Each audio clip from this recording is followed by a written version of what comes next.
Alright guys, this is the review for the absolute value retest. The first thing we're going to do on this review is we're going to graph some absolute value functions. This is probably going to be easier for you now that you've graphed quadratics in vertex form, because absolute value functions graph the same way. You just have to remember they're v's and not parabolas. So the first thing we do is we identify the vertex of this absolute value, and it's called a vertex because it's where the graph changes direction. The vertex of the absolute value, and that is identified exactly the same way you identify the vertex of a quadratic in vertex form, which is that I use this 3 and this -2. My vertex here is going to be -3, -2, and so that's my starting point. I go to -3, 1, 2, 3, and down 2, right here. That's my vertex. Now, when you graph an absolute value, we follow a pattern like we do with quadratics. The pattern for absolute value is easier, and that pattern is out 1, up 1, out 2, up 2, out 3, up 3. And so just from the vertex, we go out 1 and up 1, out 2 and up 2, and out 3 and up 3. And so we connect those dots and continue our lines up. Remember that absolute values are v's. They are not curves. So this absolute value is a v. In terms of transformations, we just talk about how this absolute value has moved from the parent function, which is centered at 0, 0. So this absolute value has moved left 3 and down 2.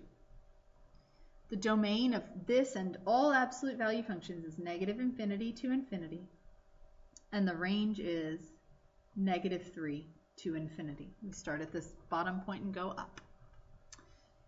All right, we're going to graph this absolute value next. Again, the first thing I do is I identify the vertex, and for this, my x value is +1 because whatever was inside the absolute value, we changed the sign, so it's +1. And then I notice that there's not anything here. And so numerically speaking, when there is nothing, we use 0. So the vertex of this parabola is at 1, 0, right here. That's our vertex. Now, we're going to use the same pattern, but it has to be modified because we have a multiplier of -3 right here. And so instead of being out 1 and up 1, we're going to be going down. Because there's a negative, we're going to be going down. Okay, and so we're going to go out 1 and down, and it's a 3. So it's down 3 times 1. Out 2, down 3 times 2. Out 3, down 3 times 3.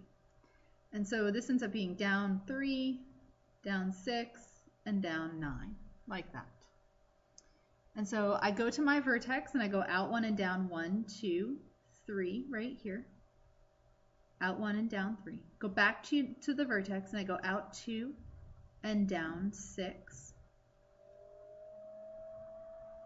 Back to the vertex and out 3 and down 9. And then what we do is we connect those dots. Notice that this absolute value is significantly skinnier than this absolute value over here. That's because of our multiplication factor of 3. We write the transformations exactly as we see them. So the first transformation I see is the negative, which is a reflection over the x-axis. And then we have a vertical stretch of 3, and then our absolute value moves right 1. And those are our transformations. The domain of this and all absolute values is -∞ to infinity. And the range for this absolute value, because there's a negative right there, our range is from -∞ to the vertex. And so in this case, the vertex is at 0. That's our range. take a moment and make sure that your absolute values are V's. Make sure they look exactly like mine. Make sure that you've got your transformations listed correctly and that your domain and range look exactly like my domain and range. You've got parentheses where I have parentheses and square brackets where I have square brackets. All right, let's move on. We're going to use this graph to answer the following questions. It says, what is the parent function for the graph?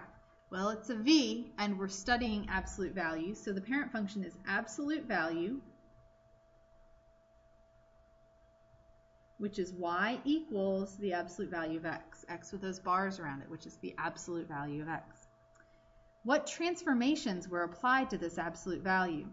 Well, usually the vertex is at 0, 0, and usually our absolute value looks like this. So if we're talking about what transformations have applied, I see that this absolute value is narrower than my absolute value. And so if you look at this, I go out 1 and up 1, and here they've gone out 1 and up 2. And so that means that there is a vertical stretch of 2. And the vertex is also moved. It's moved to the right 1. And then it's moved down 1, 2, 3, 4. So those 3 transformations happen to this absolute value. If I want to write the equation for f of x, I would say f of x, don't forget that, is equal to, that it's important to say f of x. A vertical stretch of 2 means a 2 here. Then I draw the absolute value bar. Right 1 is x minus 1, close the absolute value, and down 4 is minus 4. So this is our stretch, is right there. This is the right 1 right there, and this is the down 4 right there.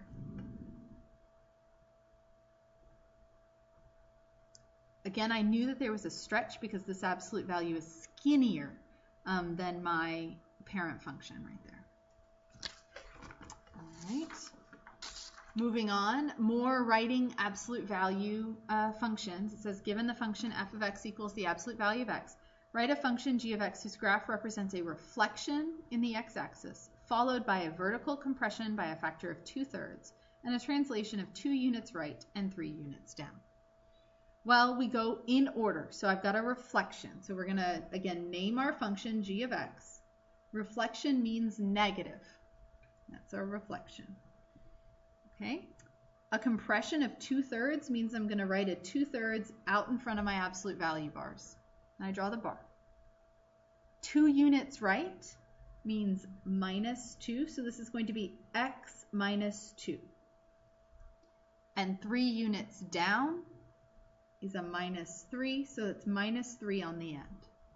Please take a moment to make sure that your function and my function look exactly the same. That you've got this negative, the 2/3, that you remembered the absolute value bars, that you remembered to put x here. All of this has to be the same for you to have said what they asked you to say in the question. All right. Moving on to solving equations. They want us to simplify the absolute value of negative 11. Remember that the definition of absolute value is a number's distance from 0. Negative 11 is 11 units from 0.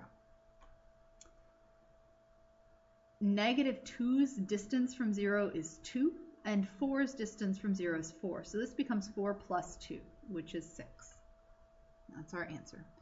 Absolute value leaves positive numbers positive, and it makes negative numbers positive too. When you use absolute value, everything comes out positive.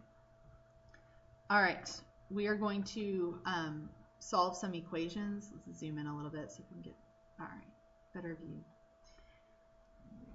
When you have absolute value equations, you write 2 equations. Always you write 2 equations. You always write two equations. And so I'm going to do that first. This is x minus 6 is equal to 10. But because of that absolute value, x minus 6 could also be negative 10. And so those are my two equations. See, I've got one equation and two equations. And then I solve them both. So I add 6 to both sides. I get x is equal to 16. And x is equal to negative 4. I want to make sure that both of those answers, when I plug them in, they work. 16 minus 6 is 10, and negative 4 minus 6 is negative 10. The absolute value of that is positive 10. Both of these work. They both check out, and they both work. They're fine. If we're looking at number 8, notice that this one has an absolute value on both sides of the equal sign. That does not change our process. You still write two equations. So here's our first equation is 2m minus 3 is equal to m plus 5. So exactly as we see it, but without the absolute value. And our second equation, guys, is 2m minus 3. Y'all don't do math in pen.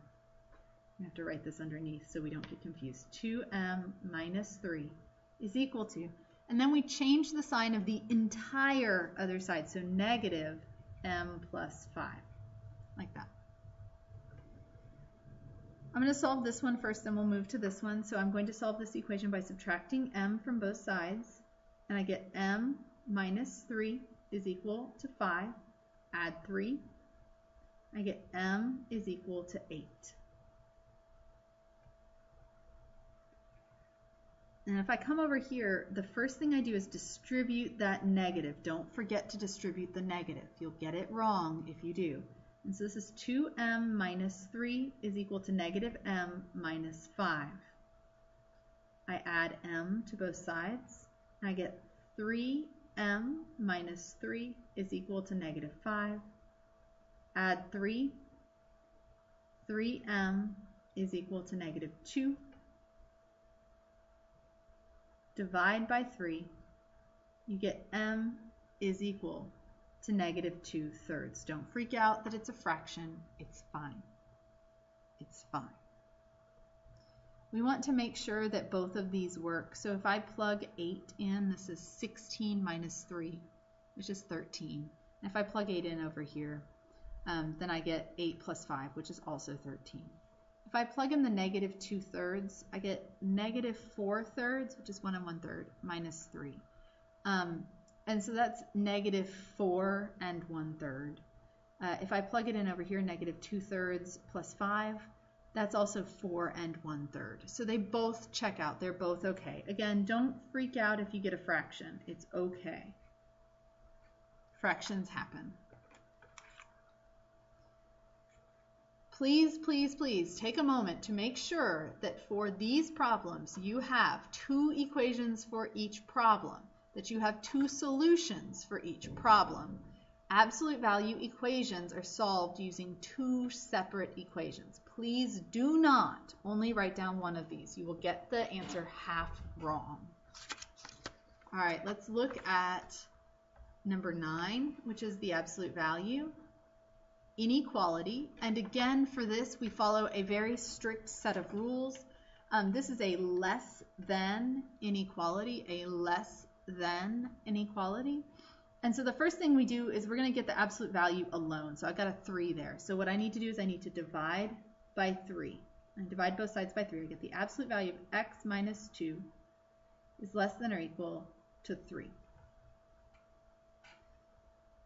Now, what I want to do is, because it's a less than, I write 1 inequality. It's a compound inequality. And so this is negative 3 is less than or equal to x minus 2 is less than or equal to 3. So because it's less than, I write this inequality right here. I put negative 3 here and positive 3 there. And then we solve it like we would an equation or an inequality. I want x alone, so I add 2. And I have to do that in all 3 of these places. I have 1, 2, 3 pieces, so I'm going to add 2 in 3 places. So this is -1 is less than or equal to x is less than or equal to 5. And that's my solution. Now, because it's an inequality, we're going to graph that solution on a number line. So this is -1 and 5. This is why you don't do math in pen, guys. -1 and 5. It is a less than or equal to. So what we're going to do is we're going to draw closed circles here, and then shade between.